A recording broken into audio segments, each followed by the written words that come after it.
Uma boa noite a todos. Hoje nós vamos fazer de uma forma diferente, né? Estamos sem um cerimonial e vamos lendo o texto escolhido aqui, seguindo, né, os estudos, como a nossa amiga Ana Flávia falou, capítulo 5, item 18, Instruções dos Espíritos, o bem e o mal sofrer. Item 18. Quando Cristo disse, bem-aventurados os aflitos, que deles é o reino dos céus, não se referia àqueles que sofrem em geral, porque todos aqueles que estão neste mundo sofrem, estejam sobre o trono ou sobre a palha. Mas poucos sofrem bem, poucos compreendem que somente as provas bem suportadas podem conduzi-los ao reino de Deus. Vou fazer uma pausa no texto para a gente poder ir refletindo e dando continuidade daqui a pouco. Nesse primeiro pedacinho do trecho do texto lido, né, nós podemos tirar aqui de imediato que Jesus fala assim, bem-aventurados aflitos, que deles é o reino dos céus. Aí todo mundo acha, né, que eu sofro, então vou para o céu. Né? Eu sofro, então vou estar no mundo feliz depois do desencarne. Vou estar melhor. E não é bem assim. O bem e o mal sofrer, né?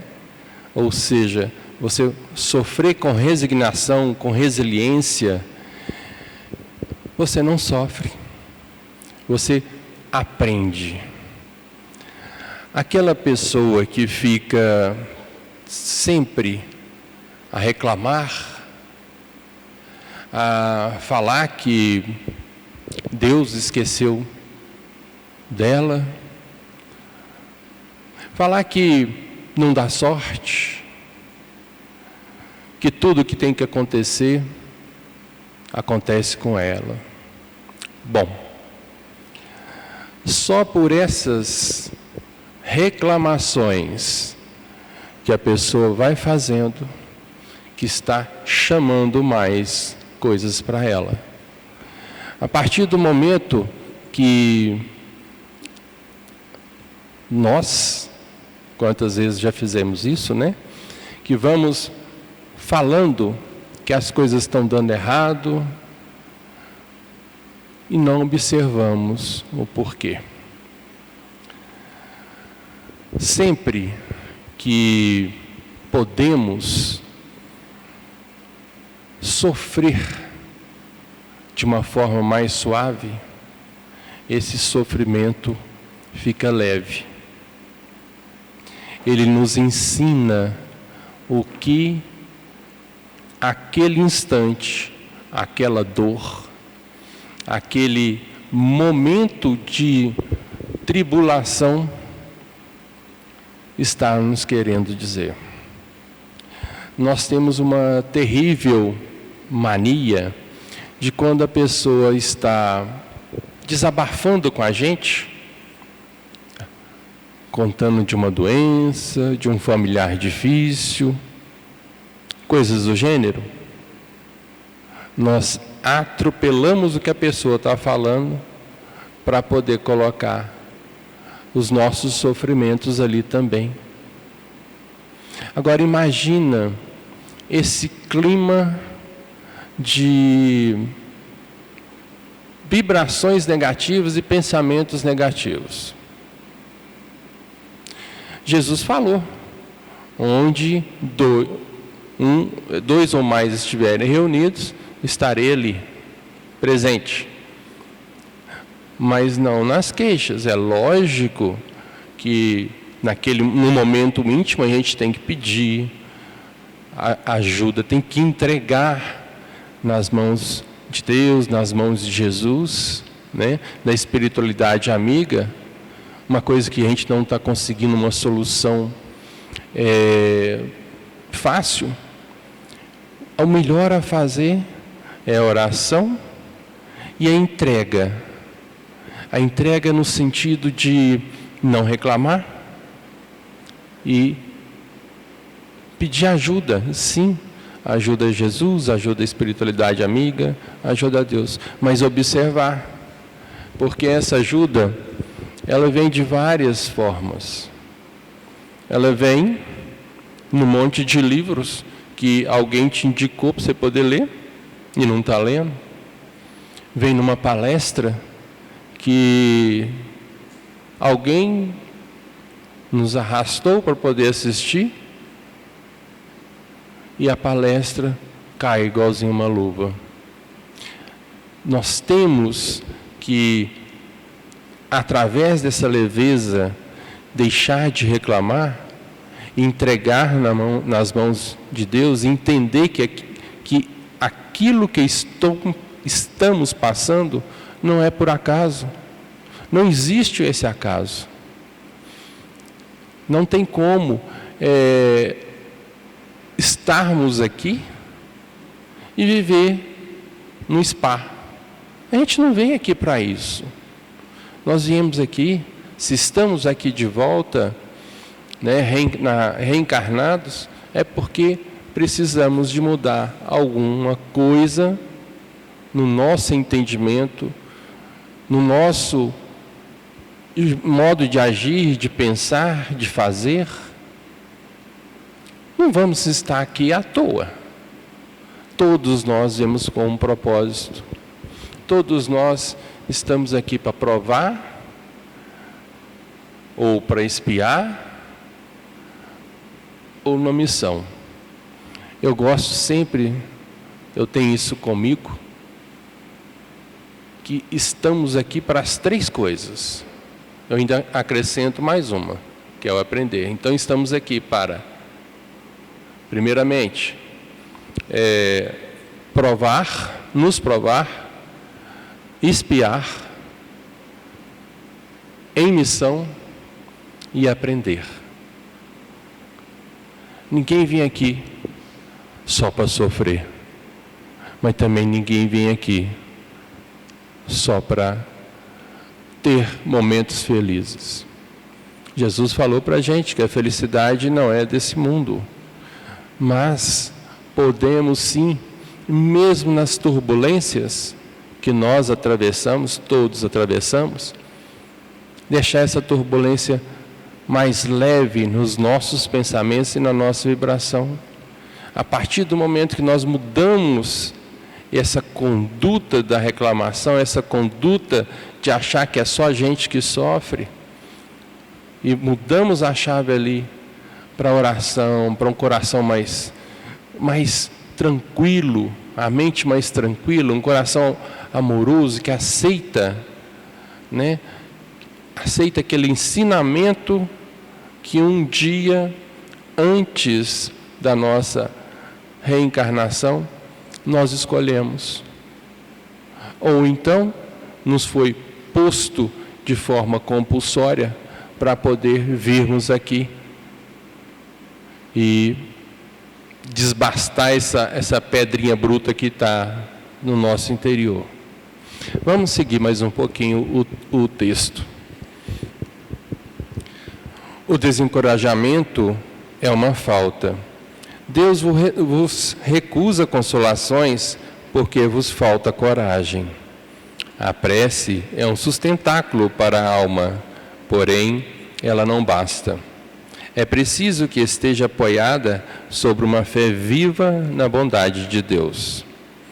Frequentemente ele vos disse que não colocava fardos pesados em ombros fracos. O fardo é proporcional às forças, como a recompensa será proporcional à resignação e à coragem. Maior será a recompensa quanto a aflição não seja penosa, mas essa recompensa é preciso merecê-la, e é por isso que a vida está cheia de tribulações. Olha que riqueza desse texto. A primeira frase é um puxão de orelha bem forte. O desencorajamento é uma falta. O que quer dizer isso? A pessoa, nós, quando começamos a passar por alguma tribulação, alguma dificuldade, a primeira coisa é assim, nossa, é uma coisa atrás da outra? Não estou aguentando isso mais. Isso é um desencorajamento que nós mesmos fazemos com a gente. Ainda encontramos uns ainda aí e falamos assim, nossa, você está doido, não dava conta de passar o que você passou, não. Em vez de levantar, ainda pisa mais um pouquinho. Então, esse desencorajamento é uma grande falta do cristão. Porque nós sabemos, isso é comum, todos nós temos a certeza que tudo que nós passamos, em qualquer seara de dificuldade, nós damos conta. Porque cada um tem uma força ali, dentro da gente. E Deus sabe exatamente a força, o poder que cada um tem de solucionar os problemas. É muito simples. Recua aí a uns 5, 10 anos atrás, ou talvez até menos, e vejam, recordam de situações difíceis que passaram. Saúde, financeira, um parente difícil, um filho difícil, um pai, uma mãe difícil, e várias outras situações. E hoje? Isso ficou lá atrás. E foi resolvido, que de uma forma ou de outra vocês estão aqui hoje. Então foi resolvido. E o que não foi resolvido, ainda está em andamento, com certeza será. Porque para todos, vamos colocar os desafios que somos apresentados, vamos tirar a palavra sofrimento, vamos colocar desafios. Para todos esses desafios que chegam para a gente, tem um fundamento ali, e a certeza de Deus que nós vamos dar conta. Essa certeza de Deus, Ele acredita mais na gente do que a gente mesmo acredita na gente. Quantas vezes e quantas pessoas que em momentos assim de tribulação, achando ali ser um túnel escuro sem luz, sem saída, procuram tirar a própria existência, tirar a própria vida, o autoextermínio. E quantos conseguem? E são momentos que muitos falam assim, gente, mas só por isso que ele fez isso ou ela fez isso? Sim. Para aquela pessoa que estava precisando passar por aquele momento, aquele aprendizado, aquilo ali era pesado. E ele não teve a pessoa não teve a leveza de buscar ajuda a Deus e a espiritualidade amiga, ao Mestre Jesus nos Evangelhos. Então, ele se sentiu mais pesado. Mas isso não acontece de uma hora para outra. Essa fraqueza, esse desencorajamento, ele não é num estalo de dedos, não. Ele vai acontecendo. E sim, chega uma hora que podemos sentir esse peso grande nas nossas costas. E normalmente, na hora que isso acontece, ali na frente a gente vai ter a solução. Ali na frente nós vamos encontrar algo, alguma pessoa, um livro, uma palestra, um ensinamento que vai nos abrir o caminho. Transformar o fardo no jugo justo e leve que Jesus falou. Ele falou, meu jugo é leve, mas é justo. Mas hora nenhuma ele falou que não teríamos desafios aqui. Em momento algum. Pelo contrário.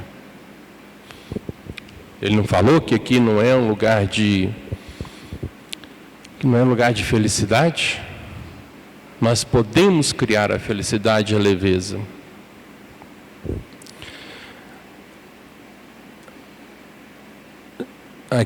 No texto fala, frequentemente ele vos diz que não colocava fardos pesados em ombros fracos. O fardo é proporcional às forças, como a recompensa será proporcional à resignação e à coragem. Maior será a recompensa quanto a aflição não seja penosa. Olha só, a aflição não ser penosa. Resiliência, resignação, coragem. Essa aflição penosa, o que é isso? É ficar remoendo. Toda hora pensar naquele problema, naquela situação. E olha, a gente ficar pensando no problema, naquela situação difícil, não resolve. Não resolve. A gente tem que procurar a solução. Temos que procurar abrir a nossa mente e coração para um caminho que está ali pertinho. E seja qualquer situação que for, qualquer sofrimento, qualquer desafio que for, a solução está do lado. Se a gente tirar o foco ali, da dor, do desafio, do sofrimento, procurando a leveza, melhorando os pensamentos e as vibrações, orando. Só que aqui também falou que a oração, a prece é um sustentáculo para a alma, porém ela não basta. Não adianta ficar ali rezando um monte de oração decorada, pensando no problema, pensando na casa do vizinho, pensando no que tem que fazer mais logo. Não resolve. A prece tem que estar apoiada sobre uma fé viva na bondade de Deus. Deus é justo, misericordioso e bondoso. E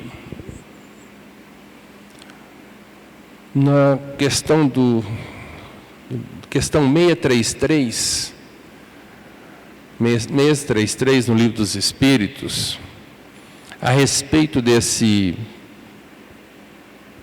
do sofrer, os Espíritos responderam a Kardec da seguinte forma: a maior parte dos males cuja culpa o homem lança à natureza seria evitado se ele atendesse à voz da própria consciência. O que é essa voz da própria consciência? É na hora que a gente está em oração que a gente vai receber as mensagens da espiritualidade, que as mensagens que Jesus, que Deus, através da espiritualidade, nos faz chegar. E essa espiritualidade pode estar encarnada e desencarnada. Sim, nós podemos receber essa mensagem num sonho, ou na nossa mente viva assim, gente, por que eu não pensei em fazer isso dessa forma?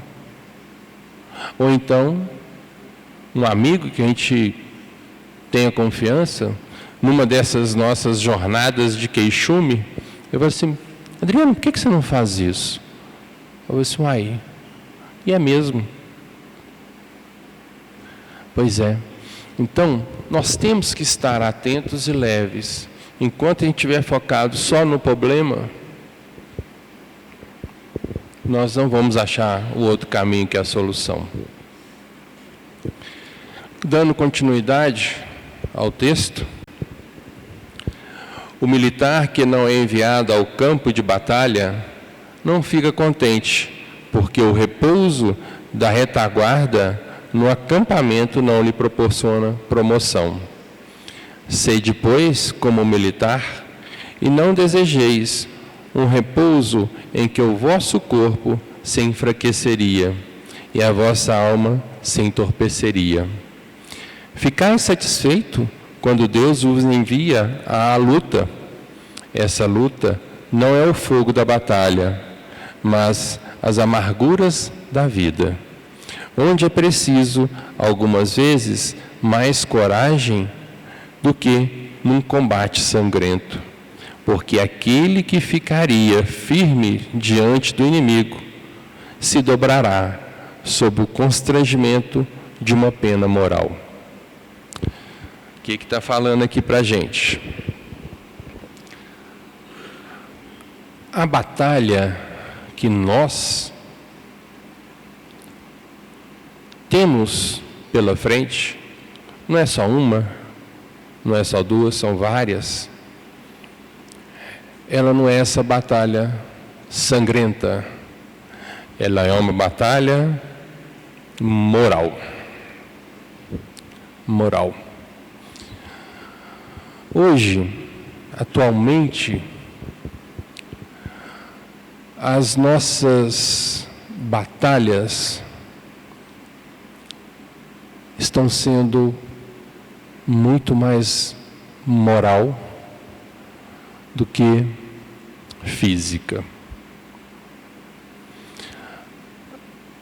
A quantidade de aprendizados que a gente consegue numa batalha moral, ela é fabulosa. O que acontece? Vamos lá. Nós estamos muito mais intelectualizados, temos muito mais conhecimento, temos condições de estudar e mudar a nossa vida. Mas existem as dificuldades do mercado, o mundo não está fácil? Sim, mas temos condições de mudar até de emprego, mudar de uma situação de dificuldade para uma situação financeira, para uma situação mais fácil financeira. E não é julgando um jogo de azar, é modificando, melhorando o nosso campo de visão, estudando, aprendendo e aplicando esse aprendizado. Porém, tem um detalhe. Muitos dos que estudam, muitos dos que têm poder de levar várias pessoas a escutá-lo, poder do convencimento, da oratória, poder político, o poder intelectual, utilizam essa inteligência para o proveito próprio, dilapidando o poder, a vontade do próximo, o poder do próximo, poder de uma nação, através de corrupção, através de roubos e tantas outras coisas. Então, tem a inteligência, mas está utilizando essa inteligência de forma errada. Está utilizando ela para poder ludibriar, atrapalhar a vida de várias pessoas ou de uma. Esse conhecimento, essa inteligência, ela teria que estar trabalhando em prol dele, da sociedade, e por que não também dos ganhos para todos, né? E que a gente está mais hoje vendo, assistindo, presenciando e fazendo? Quantas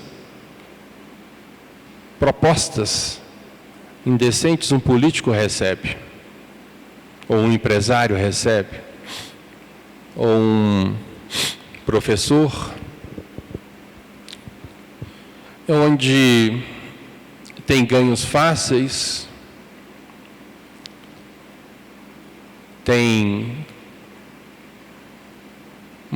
uma projeção financeira grande, utilizando daquele conhecimento, mas a moral lá embaixo.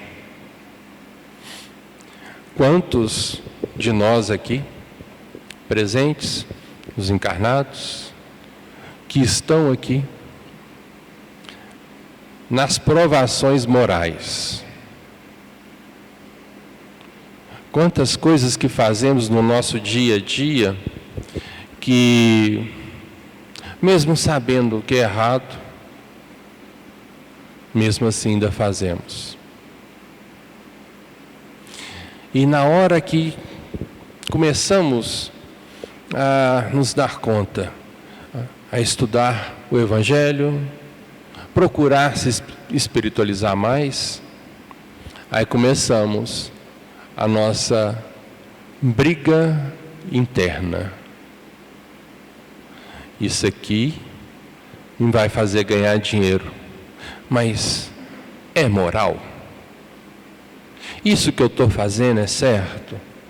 Eu estou prejudicando alguém ou a mim mesmo? Um traficante, por exemplo, é um meio muito fácil que várias pessoas de índole má têm para poder ganhar dinheiro. Mas a quantidade de pessoas que ele está prejudicando, a quantidade de famílias, filhos, pais que está sendo prejudicado. O que vai acontecer com essa pessoa após o desencarne? Como será que, se voltar aqui para a Terra, né, se ainda der tempo, antes da regeneração, no final da transição da regeneração, já estiver no mundo de regeneração, como que essa pessoa vai voltar? Ela vai voltar com uns desafios morais, também pode vir até com físico, mas os desafios morais para poder modificar e reparar tudo o que fez. As famílias que destruiu, os jovens que levou para o desencarne, para a morte, para as doenças, as famílias que deixaram de existir, as dores de um pai, de uma mãe, de uma esposa, de um esposo, e ele vai ter que expiar isso tudo de forma moral. E a prova física, né? Quando a pessoa vem com algum problema cognitivo, algum retardo mental, defeito físico, essa prova ela é bruta na hora que a gente vê do lado de fora, mas ali dentro, ela costuma ser mais fácil do que aquela pessoa que tem todas as faculdades, inteligência, intelectualidade e o corpo físico bom. Mas, quando faz as coisas erradas, aquilo ali fica remoendo. A prova moral sendo toda hora julgada ali na consciência. Isso gera depressão.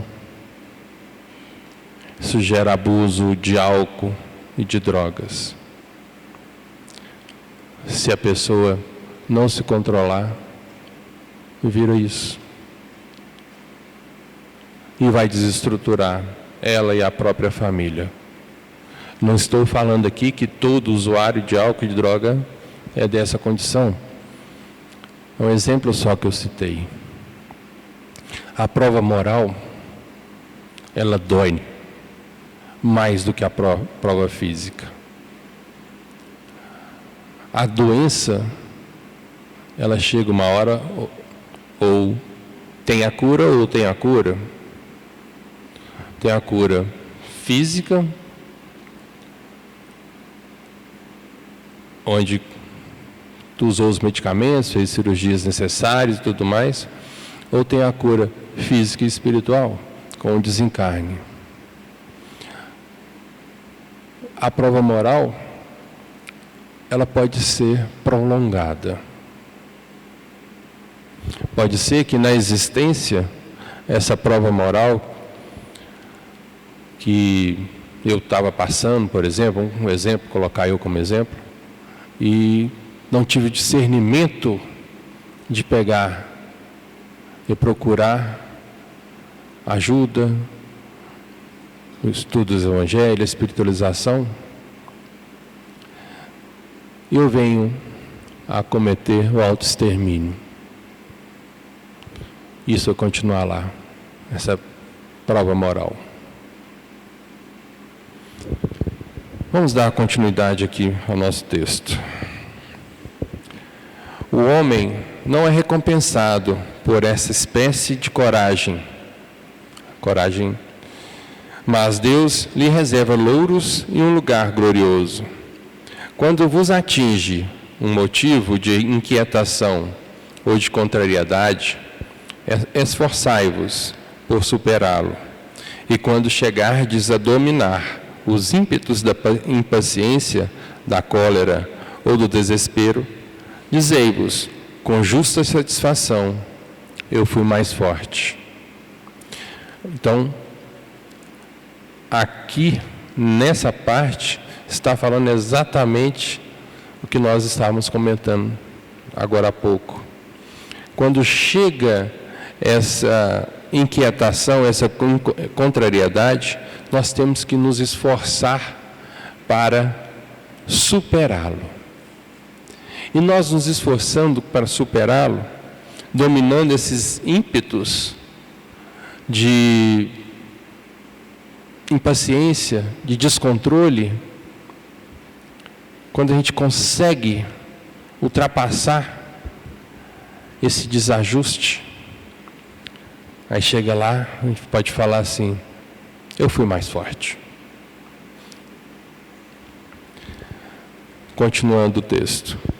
Bem-aventurados aflitos, pode, pois, ser traduzido assim.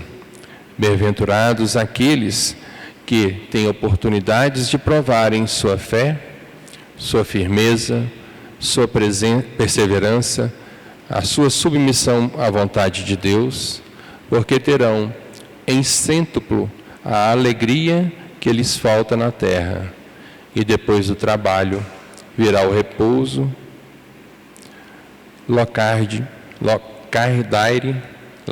Lacordaire, Havre, 1863. Lacordaire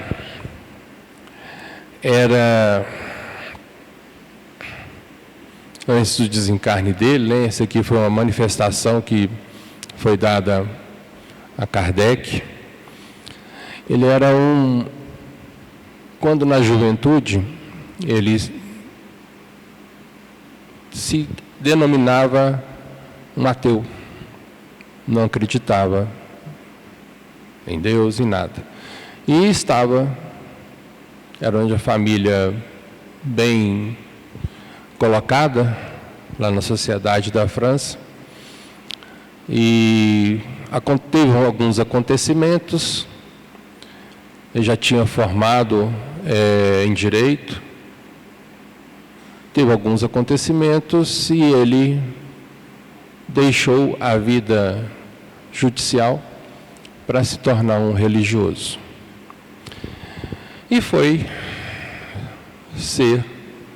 virou um padre, né, um abade, e ele tinha conhecimento com a alta sociedade na França, onde tinha aquelas mesas girantes, antes ainda do Kardec começar com o Livro dos Espíritos, o Livro dos Médiuns e tudo mais. E ele teve contato com essa sociedade, foi em algumas reuniões mediúnicas e escreveu uma carta, uma certa vez, num jornal, falando sobre a riqueza dos espíritos, das manifestações dos espíritos, que era muito curta aquela parte só das mesas girantes, que o conhecimento que estava chegando era muito grande. A condição que tinha de chegar conhecimentos para a gente era muito grande. E em 1863, em uma das reuniões que Kardec fazia, ele teve essa manifestação através do médium e veio esse texto. E podemos observar que a primeira coisa que a gente leu hoje é a primeira coisa que desaba. Desaba no sentido de, não é o sofrimento por si próprio, o sofrimento em si, que purifica, que nos leva ao arrependimento, que nos leva aos planos mais altos. Não. Olha a sabedoria dessa manifestação. Porque se fosse assim, ia ficar muito fácil. Todos nós aqui na Terra, que agora ainda está em um momento de provas e expiações, todo mundo aqui, todos concordam que chega que eu falo, reencarna para ter uma daquelas 3 situações: